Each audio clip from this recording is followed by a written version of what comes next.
வணக்கம். டயாபெட்டிஸ் இருக்கிறவங்க நம்ம அமத வீரியா லேக எடுத்துக்கலாமா? தாராளமாக எடுத்துக்கலாம். உங்களுடைய HbA1c அளவு வந்து நீங்கள் ஒரு 8-9க்குள்ளே வச்சுருக்கீங்கன்னா எடுத்துக்கலாம்.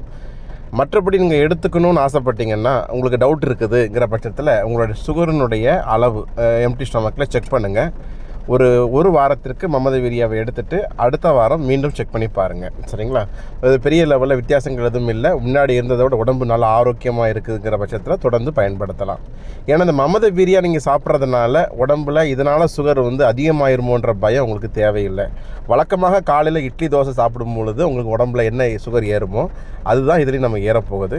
நம்ம என்ன சொல்கிறோம்னா, இந்த மமத வீரியா இருக்கிறவங்க டயாபெட்டிஸ் பேஷண்ட் இதை எடுக்கும் பொழுது நன்றாக சுவைத்து நன்றாக உமிழ்நீர் ஊறச் செய்து அதை நம்ம வந்து சாப்பிடும் பொழுது இன்னும் அவர்களுக்கு அந்த சர்க்கரை நோயினால் ஏற்படுற அந்த பலகீனம் சுறுசுறுப்பின்மையும் மாறுவதற்கு நம்ம மமத வீரியாங்கிறது சப்போர்ட் ஆகும். ஏன்னா மமத வீரியா வந்து ஒன்லி ஃபார் ஒரு விரைப்புத்தன்மைக்காகவும் மட்டுமல்ல, இது ஒட்டுமொத்தமாக உடலின் எதிர்ப்பாற்றலை மேம்படுத்தக்கூடியது, நரம்புகளுக்கு தேவையான வலிமையை தரக்கூடியது. அதனால் தாராளமாக பயன்படுத்தலாம். சரிங்களா?